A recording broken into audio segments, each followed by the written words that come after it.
Bien, señores, bienvenidos a otra entrega de sondeo. Bueno, arrancamos la semana metidos entre manzanas y tapones en la calle y lechones. ¿Usted ha visto a los lechones por ahí? Bueno, yo vivo cerca donde están los lechones, porque está el Cerdocentro, pero no le vamos a cobrar esa cuña. Okay. Y también hay lechones ahí en la avenida Sí, pero los populares Luperón, son los que casi pasan esquina. a las avenidas por ahí. Sí, en la Dacaona En la Luperón casi Independencia, para ellos sí, allá donde está un busto del general Gregorio Luperón, ahí, pues ahí hay lechones también. Ahí hay lechones. Bueno, pero hay que coger las cosas al paso, tanto... Que esa es la verdadera tradición de los pueblos hispánicos, porque eso del pavo, nosotros lo cogimos del 16 para acá cuando vinieron los norteamericanos. No, quizás por la mucha grasa del puerco, del cerdo, entonces que vamos a irnos para el pavo, pero el pavo es muy seco. Lo que pasa es que a nosotros nos gusta imitar mucho, de que el Thanksgiving, ahora es el día de la bruja y esas cosas. Así es, pero bueno, lo que hay es que, insisto, en coger las cosas con calma, que la gente lo piense para reflexionar y buscar las formas de corregir los entuertos, los errores del pasado y corregirse en muchos de esos errores y buscar un mayor acercamiento. Buscar un acercamiento con su familia y buscar un acercamiento también con Dios, porque hay mucha gente que vive alejado de cualquier cosa o de todas las cosas y se acerca a las tentaciones. Y que solamente creemos en Dios cuando movemos entonces con la soga al cuello. Así es, o en Santa Bárbara cuando está tronando. Cuando está tronando, entonces eso es un problema, la falta de fe muchas veces. Sí, bueno,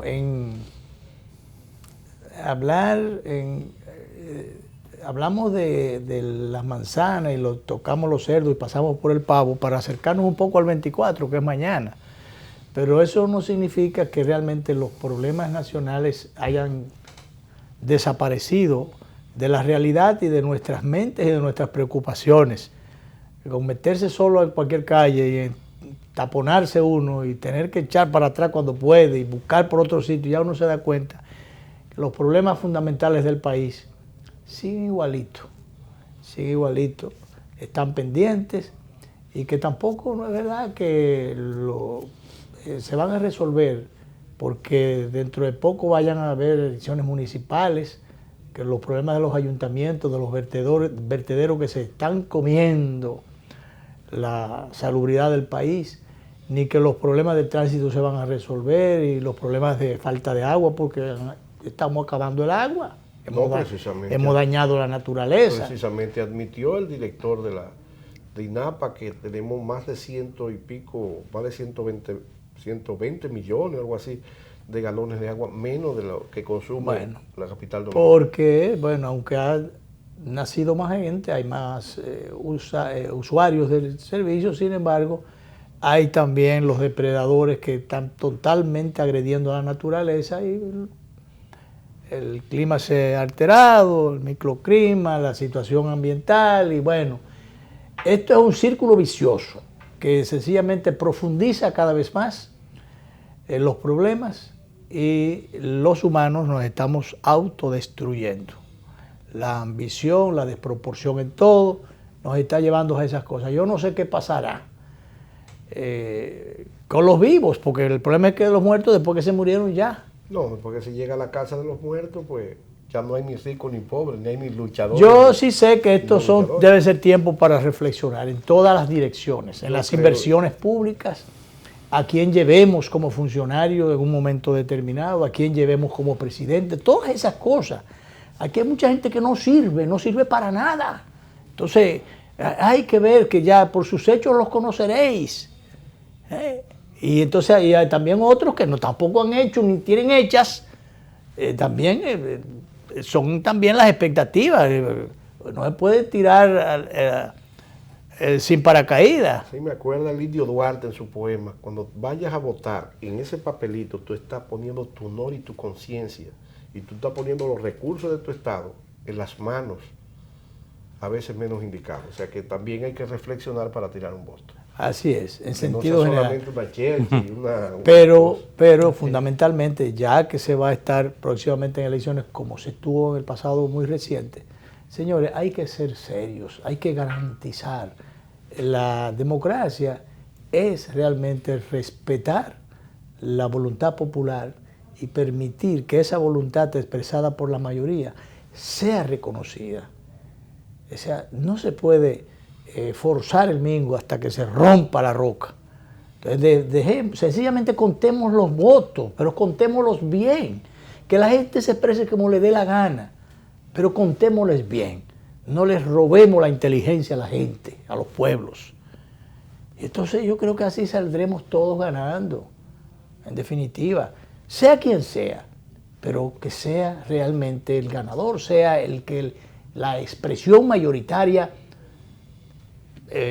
prevalezca en las urnas, a través de las urnas. Que contemos bien, que no estemos inventando y que todos los días buscando una empresa para que vengan a contarnos y qué sé yo, pero contemos eso uno a uno, señores, como siempre se ha hecho, y no estemos inventando tanto. Porque el problema es que siempre que buscamos una bendita empresa, algún familiar de alguien que está pegado en el gobierno, está pegado también a los intereses. Eso, cuando se asoma ya se están mencionando apellidos, porque, señores, recomiendan una bendita empresa o a una fundación para que la fundación busque quién hacer. Entonces, esa empresa extranjera está aliada con o tiene a una representante de local. Porque aquí hay mucha gente mañosa y mafiosa que entonces se alía con alguien extranjero o para servirle de aquí de puente, para hacer el tollo. Hagamos una que sea totalmente extranjera, que no tenga ningún vínculo de aquí, ni con el gobierno, ni con la oposición, ni con nadie. Ya están dando apellidos y nombres de empresas o de instituciones privadas que en algún momento estuvieron ligadas a personas que hoy están en el gobierno. O sea, ya hay un vínculo o algún elemento que por algún punto te da a ti falta de credibilidad o de confianza. Yo creo que ya el pueblo dominicano tiene madurez, las preparaciones, porque contando del 78 para acá. Pero que el pueblo no puede hacer nada. No, porque los pueblos son acéfalos. ¿Qué hace el pueblo si va a votar? ¿Qué hace el pueblo si va a votar y le hacen unas trampas a las elecciones? ¿Qué puede hacer el pueblo? El pueblo es árbitro de nada. Los pueblos se manejan con la propaganda. Ahora los dirigentes son los que tienen esa responsabilidad de llevar a cabo lo que se llaman los procesos diáfanos. Y los procesos para eso hay que ser serio, para eso hay que tener muchísimas cosas, para cuando usted venga de allá para acá, que los intereses quieran arroparlo y desacreditarlo e imponerle cosas. Entonces se para en dos patas. Aquí hubo una vez un presidente de la Junta Central Electoral que se paró en dos pies y bueno, estuvo preso en cuero, en una mazmorra aquí en el país. Eso fue el otro día, eso no fue hace mucho, ¿no? Y realmente, bueno, pero ese presidente de la Junta se empantalonó. Y realmente no se pudieron al final salir con la suya. Pero no todo el mundo hace eso. Sí, hay otras veces que le han dicho algún... ¿cómo anda el asunto? ¿Cómo anda el proceso? ¿Cómo andan las cosas por la Junta? Bueno, anda bien, ¿yo qué? Ah, caramba, mire, pero yo tengo aquí hay un expediente, qué pena, pero es que hay un expediente de un hijo suyo que...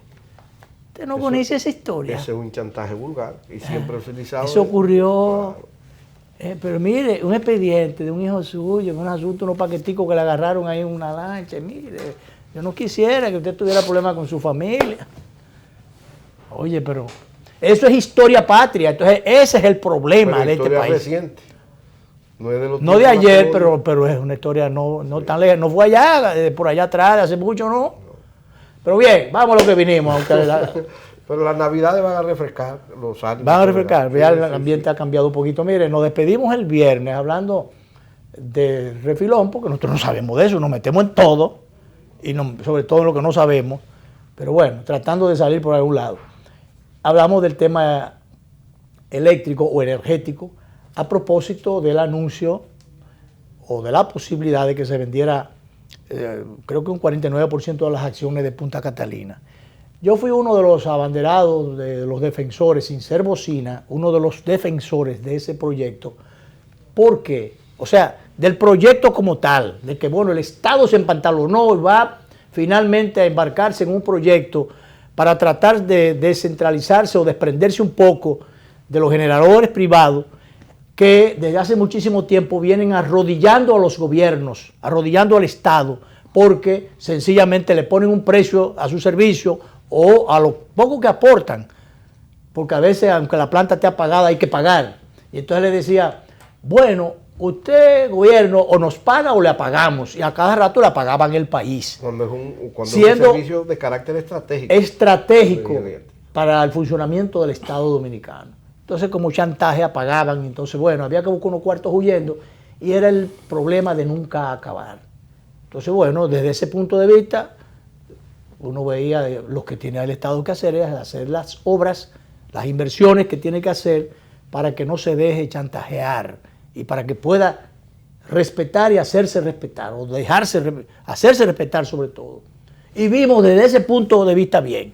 Ahora, comenzamos con la preocupación desde que comienza una planta a construirse en unos terrenos ajenos. Entonces, bueno, el que se viste con una ropa ajena lo encueran en la calle. O el que hace inversiones en una propiedad privada, en un momento determinado, se queda sencillamente, las inversiones son del dueño del terreno. Entonces, no sé, pero esas son de las interrogantes y de las cosas que mucha gente no ha entendido. De buenas a primeras hizo el Estado un sacrificio económico, que todo el mundo de una forma u otra lo paga en su costilla, y de buenas a primeras, ya eso está casi hecho o ya está funcionando, entonces nos vamos a venderlo. Ahora, ¿hasta dónde es lo correcto venderla? ¿Hasta dónde debe sacrificarse el Estado un poquito más y buscar la comprensión del pueblo dominicano para que se pueda quedar con eso? Si es conveniente quedarse con un 100%, si es conveniente que venda el 49% y recupere parte de las inversiones y pueda realmente seguir con su plan de ejecución de cosas públicas, o qué es lo que conviene. Y un último detalle, si es el momento de venderla, porque estamos casi en elecciones y a lo mejor viene otro gobierno, pero entonces si viene otro gobierno debería, como han planteado algunos, déjenle eso al gobierno que venga. Entonces, todo ese sancocho junto de muchas carnes que le quise traer a nuestro invitado del día de hoy, el ingeniero José Luis Moreno San Juan, le puse todas esas cosas para que él, que es un especialista en la materia, una autoridad en la materia, porque lo primero es que es serio y lo otro es que es calificado. Fue el director del Instituto de Energía de la UAS, ya está pensionado, sigue como una especie de asesor o voz alta dentro del área técnica de la Universidad Autónoma de Santo Domingo, que es la Universidad del Estado. Tiene experiencia por dentro, ha visto los problemas del monstruo por dentro porque ha trabajado en más de una oportunidad en la Corporación Dominicana de Electricidad. Con esta introducción tan amplia, quizás más de lo debido. Sí, pero que el tema es... le doy la entrada y la bienvenida formal tiene la importancia a nuestro distinguido invitado, el ingeniero José Luis Moreno San Juan. Bienvenido. Bien, buenas tardes, gracias por invitarme. Fíjese, el tema de Punta Catalina, o sea, como una planta a carbón, tiene muchos puntos de discusión. O sea, entre ellos el por qué carbón y no otro tipo de combustible.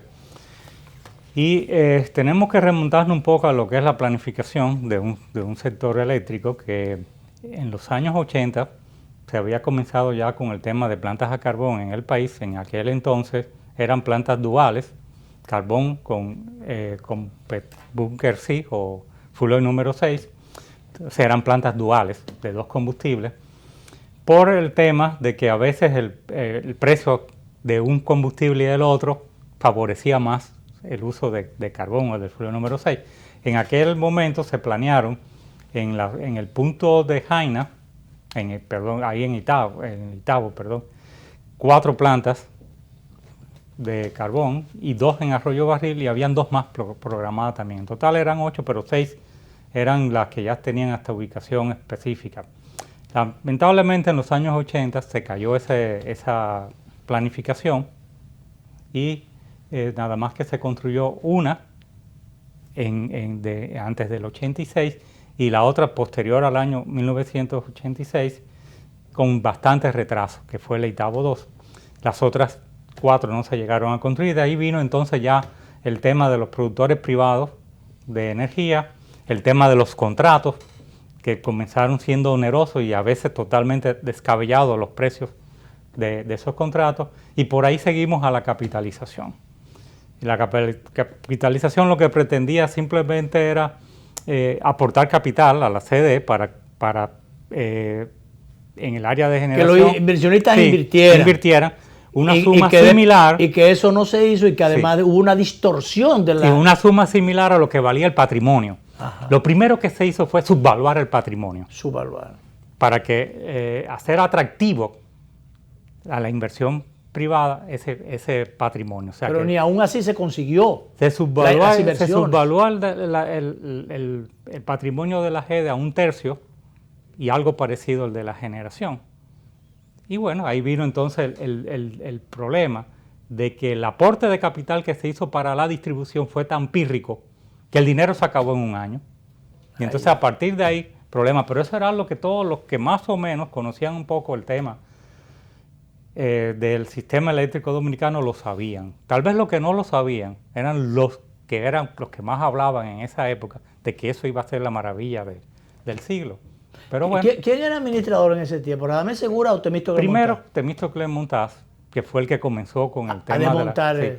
Y después fue Segura. O sea, evidentemente ya... Pero la primera parte de desmontar eso y encaminar la capitalización fue Temístocles Montaz. Sí. Entonces, ya en el periodo de Segura lo que se le dio continuidad a eso y prácticamente no se le permitió hacer otra cosa que no fuera eso, era un plan ya de Estado.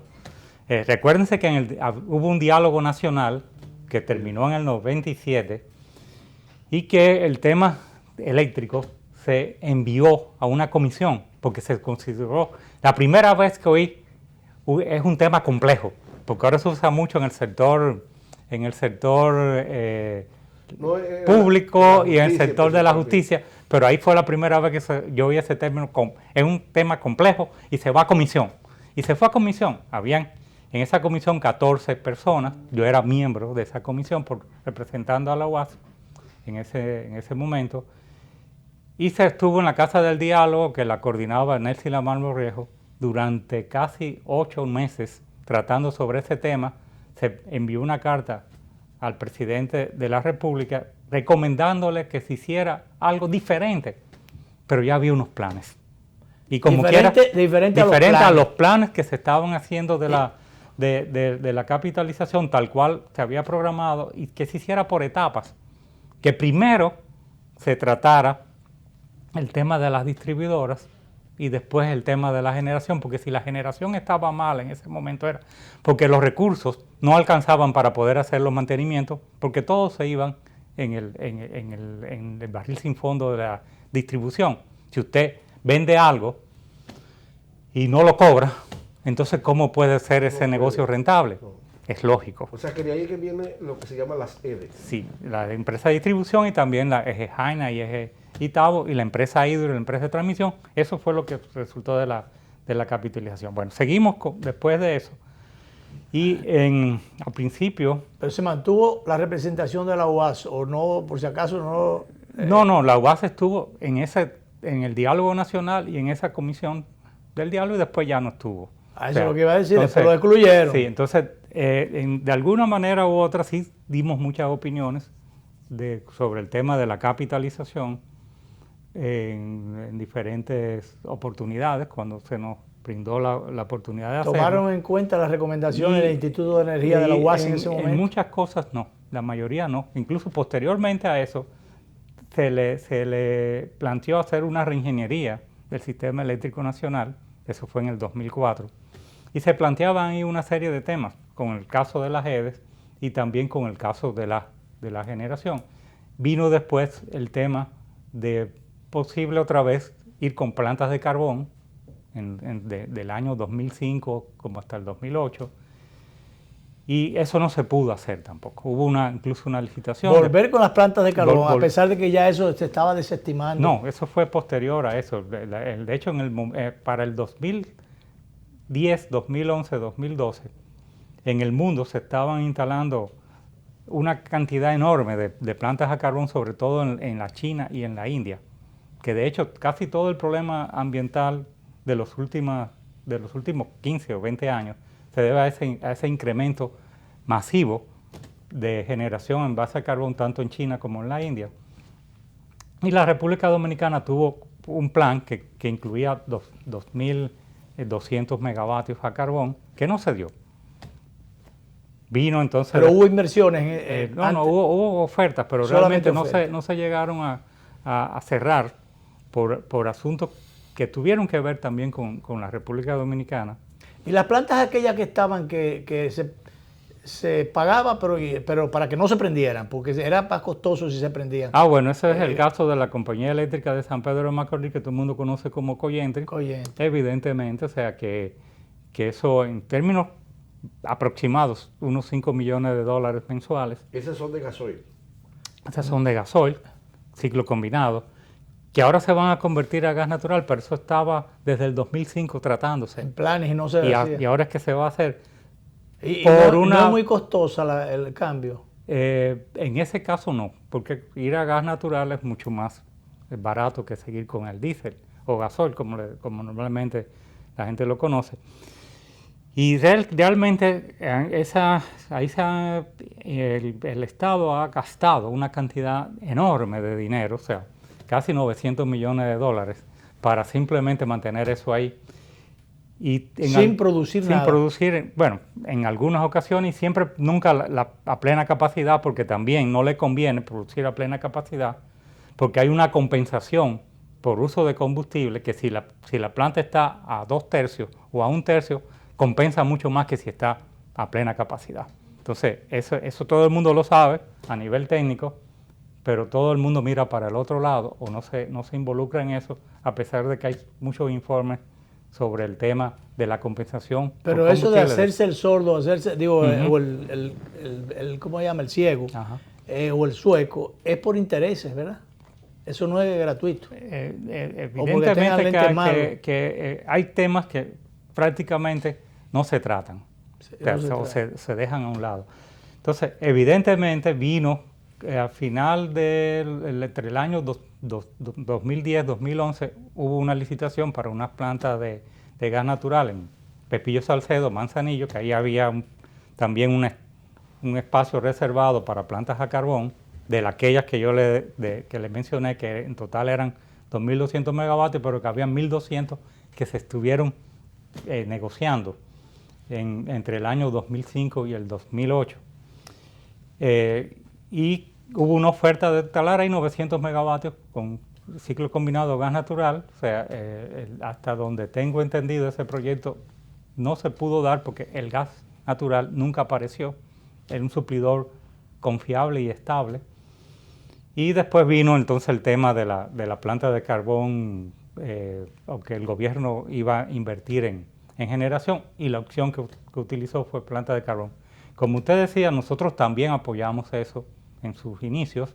Nos pareció una buena idea, pero de ahí para acá hay muchas cosas que han pasado, ¿verdad? Que han pasado y que probablemente han cambiado la idea original. Vamos a dejarlo ahí, que es el inicio, para ir a la pausa, por razones de tiempo, de coordinación.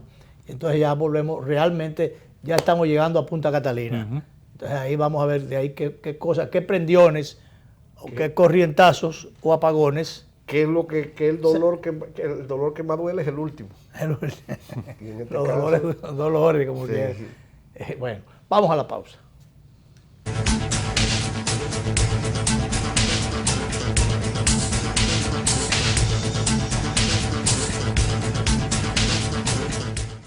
Me encantó la experiencia. Hasta yo, que hago todo digital, quedé impresionado con las mesas interactivas, los cajeros automáticos touch y hasta vi una charla de tendencias tecnológicas en un video wall súper moderno. Yo que no tengo tiempo nunca para resolver, me reuní con un oficial y un especialista que me llevaron a un salón privado con pantallas táctiles y me asesoraron para lograr mi meta. Esta es mi primera visita de muchas. Ven a vivir la experiencia de la banca del futuro. Centro Digital Popular, Downtown Center, tercer nivel. Popular, a tu lado siempre. El Banco Central hace política monetaria. Para ello, utiliza la tasa de política monetaria, buscando incidir en las tasas de interés a que los bancos captan ahorros y prestan para el consumo de los hogares y la inversión de las empresas. El objetivo de la política monetaria es mantener la inflación en torno a una meta definida por el Banco Central, logrando la estabilidad de precios y contribuyendo a crear las condiciones para un crecimiento económico sostenido. Banco Central de la República Dominicana, por la estabilidad y el crecimiento.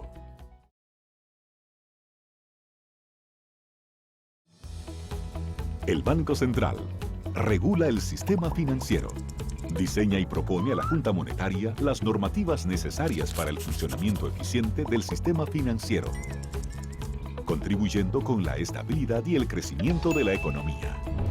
Banco Central de la República Dominicana, por la estabilidad y el crecimiento.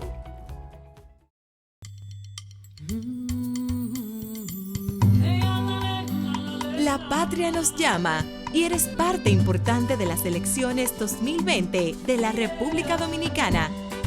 Orgullosos de ser dominicanos, siempre tenemos en alto nuestra identidad y amor por nuestra nacionalidad. Celebremos todos este evento, que es la fiesta por la democracia, reflejando transparencia, respeto, lealtad, deber y derecho al voto. Elecciones 2020. La patria nos llama. Junta Central Electoral. En Navidad celebramos el mejor regalo que Dios hace al mundo. Jesús es su rostro humano de justicia y misericordia, del amor que trae paz. Renovemos nuestro compromiso con la vida, la familia, la entrega a los demás, para que nuestro pueblo sea siempre guiado por el lema de Dios, patria y libertad. Feliz Navidad.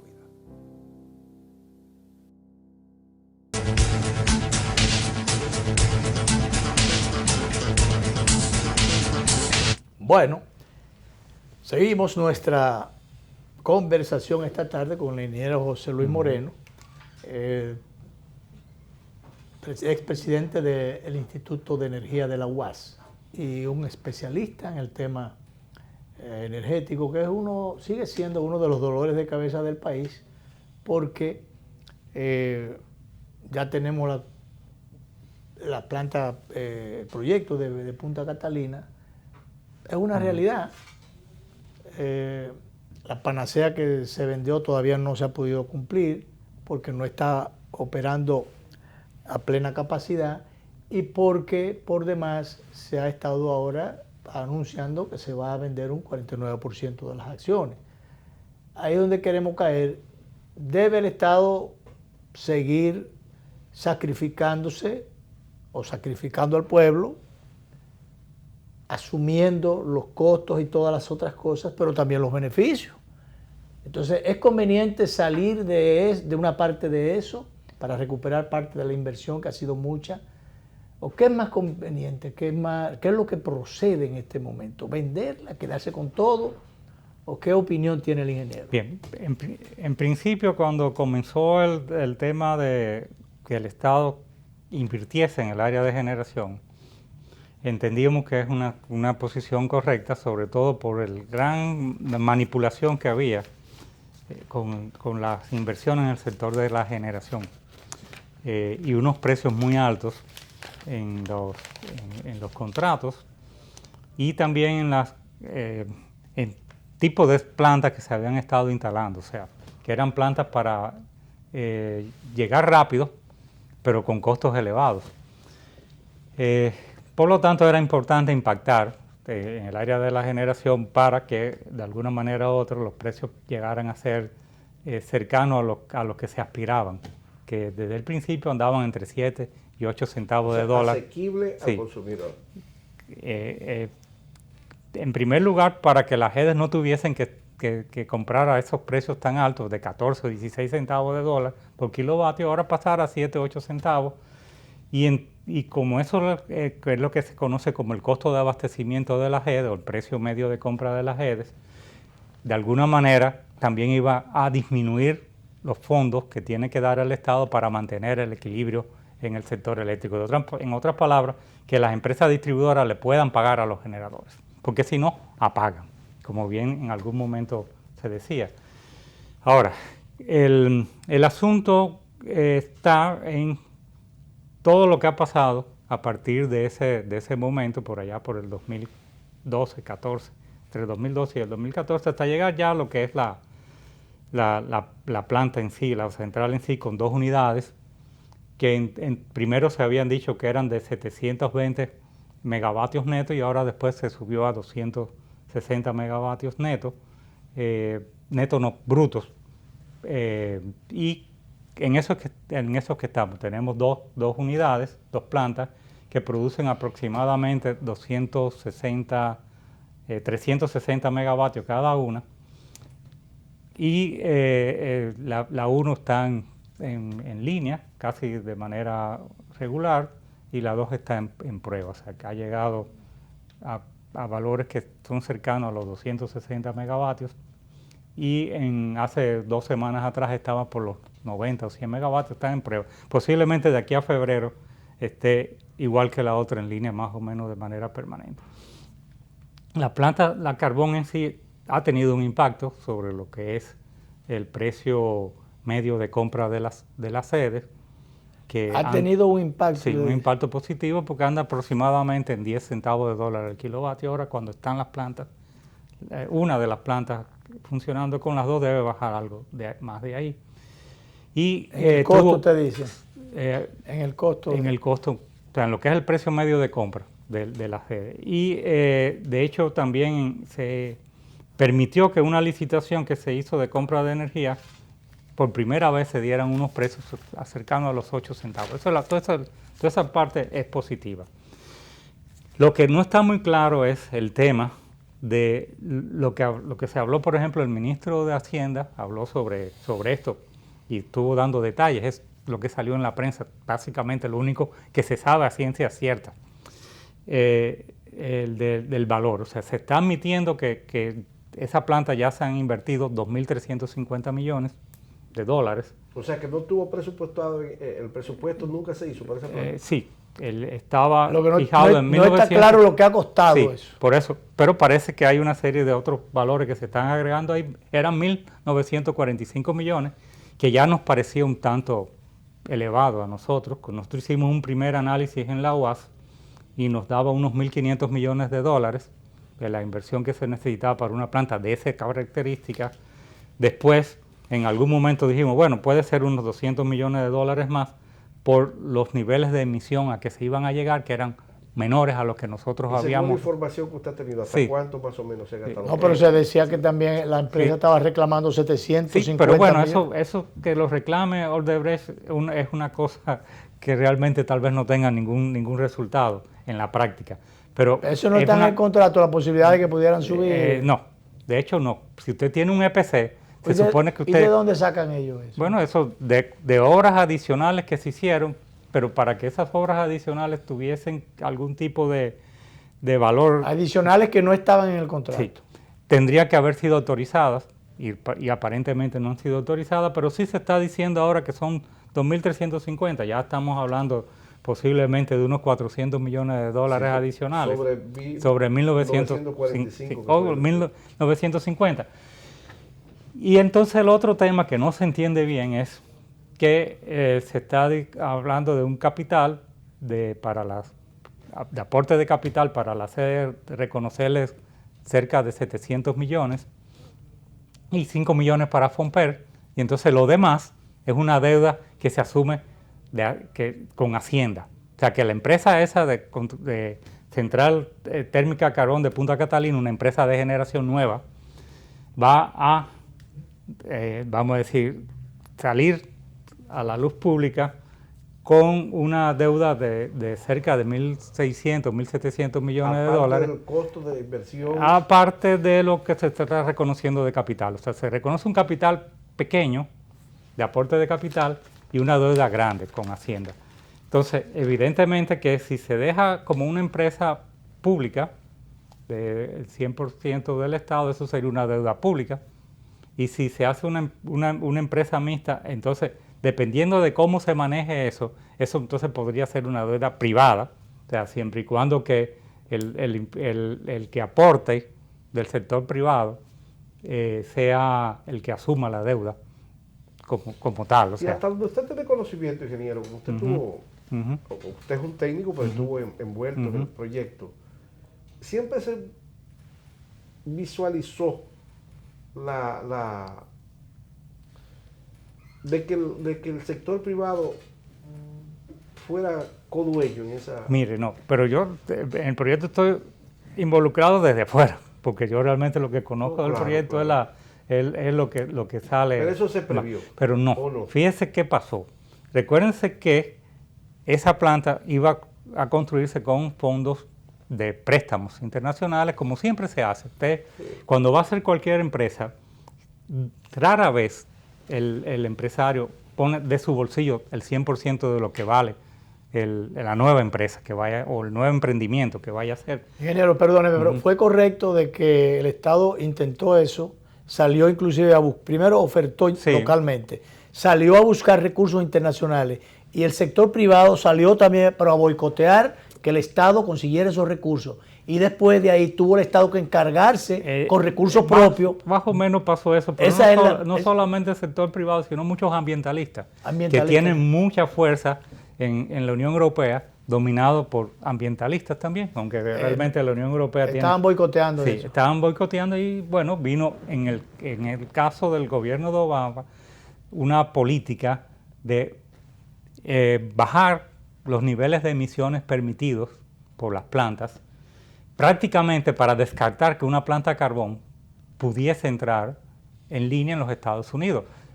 No prohibieron las plantas a carbón, sino que te pusieron unas normas... Rigidez en las políticas que hacía prácticamente imposible que una planta de carbón pudiese entrar en Estados Unidos, porque... Pero entonces ahí entramos nosotros. Sí, no, el costo adicional de entrar esa nueva generación a carbón era mayor que cualquier otro. Ahora, el tema de los niveles de emisión depende mucho de la zona del mundo donde se instalan, porque no es lo mismo usted instalar una planta adicional donde hay 50 que instalar una adicional donde hay 3. Entonces, mientras mayor es el número de plantas, incluso para las plantas nuevas a veces se exigen unos niveles de emisión mucho más bajitos que para las plantas viejas. Incluso hay países como México que tienen 4 normas ambientales dependiendo de eso, pero hay otros países como Cuba que también las tienen. Pero es verdad que para las plantas nuevas y otra para las plantas viejas. Es verdad, ingeniero, finalmente para ir a la pausa, que se ha estado desestimando en varios países como Estados Unidos, que pidieron esas políticas restrictivas, que se han estado desechando por los... Pero no en el momento que se tomó la decisión de instalar estas plantas, eso porque todavía en China y en la India y en muchos países de África y hasta lo están haciendo, están instalando plantas de carbón. Denos la anuencia, ingeniero, para ir a una pausa, antes que nos dé corriente el tiempo. Vamos allá, volvemos con nuestro distinguido invitado del día de hoy, ya a la pausa final.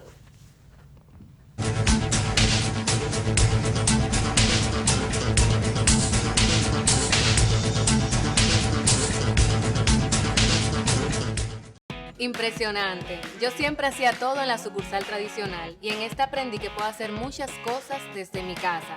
Incluso me invitaron a una charla de finanzas con propósito para aprender a manejarme financieramente. Soy un duro ya. Solo usaba Telebanco para consultas, pero hoy aprendí a pagarlo todo usando el app y te pago. En una mesa con diferentes celulares, tabletas. ¡Una maravilla! Ven a vivir la experiencia de la banca del futuro. Centro Digital Popular, Downtown Center, tercer nivel. Popular, a tu lado siempre. Sabor a casa y a mis recuerdos, a tradiciones y colores de mi pueblo, el mismo aroma de todo el tiempo, el sabor que inspira y a mí me enamora. El sabor de mi pueblo ese que siempre llevo dentro junto a todos mis recuerdos, porque la buena amistad sabe a café, el aroma que inspira, el sabor de todo un pueblo que despierta con aroma, que inspira y enamora. El sabor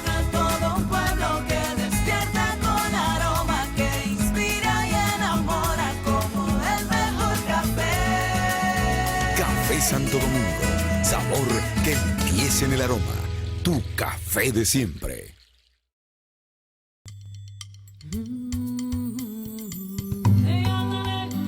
La patria nos llama y eres parte importante de las elecciones 2020 de la República Dominicana. Orgullosos de ser dominicanos, siempre tenemos en alto nuestra identidad y amor por nuestra nacionalidad. Celebremos todos este evento, que es la fiesta por la democracia, reflejando transparencia, respeto, lealtad, deber y derecho al voto. Elecciones 2020. La patria nos llama. Junta Central Electoral. ¿Qué harías si te ganas $1.000.000 de pesos? $1.000.000 de pesos. Banreservas premia tus ahorros todas las semanas y te hace millonario. Por cada 500 pesos o su equivalente en dólares que incrementes en el balance promedio de tu cuenta de ahorros Banreservas, generas un boleto electrónico para ganar premios de 100,000 pesos semanales y un premio final de $1.000.000 de pesos. Banreservas, el banco de los dominicanos.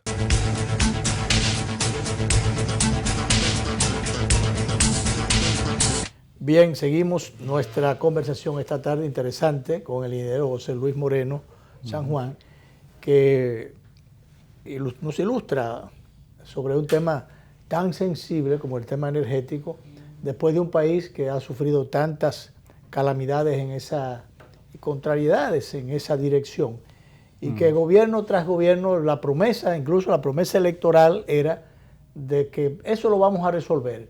Yo recuerdo una vez, ustedes recordarán también, que el Partido de la Liberación Dominicana, cuando no soñaba ser gobierno, en vida del profesor Juan Bosch, pidió que le dieran el Banco Central y la Corporación Dominicana de Electricidad para resolver los problemas, el problema de la finanza o de la economía y el problema, por supuesto eso no ocurrió.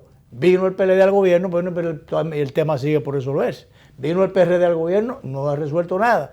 Y entonces, cuando se entiende que el Punta Catalina era por lo menos, primero la capitalización, que después en el camino fue distorsionada, porque la intención fue buena, pero después se aparecen los malos que se meten, y los negociadores que se meten, o los negociantes que se meten a negociar y dañan todo, porque el Estado no siempre, por no decir que generalmente, no está bien representado.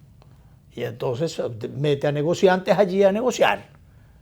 Y hay representantes que nada más representan sus bolsillos. Entonces ahí es donde está el gran problema, que le sale costosísimo al Estado y al pueblo dominicano generalmente, cualquier cosa que vayan a negociar.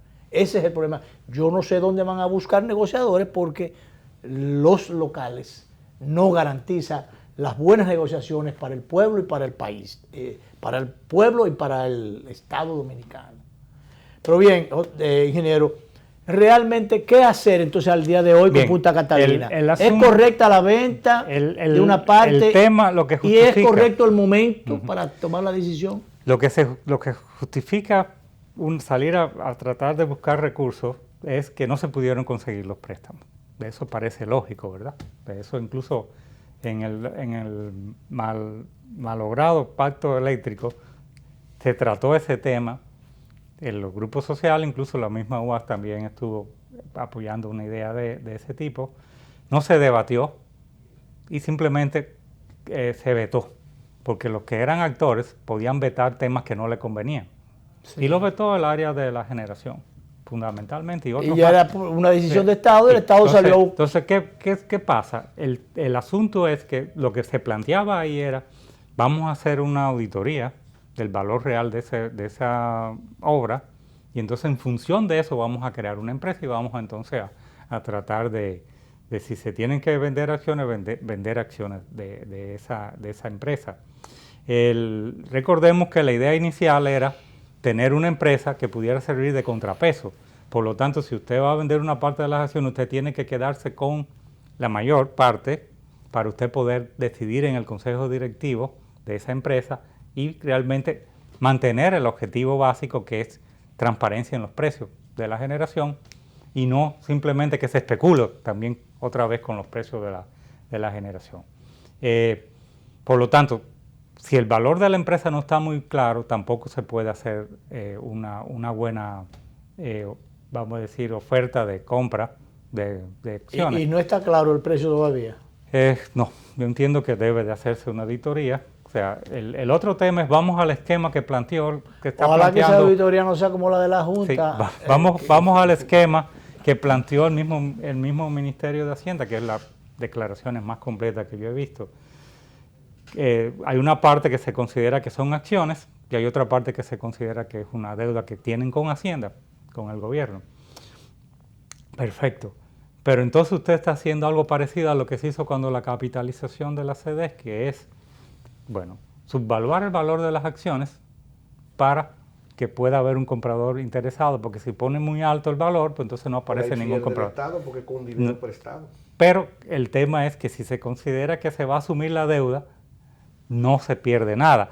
No obstante, le voy a decir algo, o sea, si esa es la condición que se va a poner, o sea, para que venga un inversionista, entonces evidentemente eso va a tomar un tiempo. No se crea que va a ser posible de aquí a las elecciones poder cerrar esa operación. Es difícil que se haga antes de las elecciones. Sí, es muy difícil. Pero quizás sea lo más conveniente, que sea difícil para que se haga después de las elecciones. Entonces, ¿qué pasa? Que lo que va a haber es una especie de licitación o una puja de algunos oferentes, a ver cuál es el que más puede aproximarse a eso, pero es bastante complicado el que se pueda conseguir que un inversionista privado asuma la deuda de 1.700 millones en un periodo de tiempo corto. O sea, eso tomará varios meses.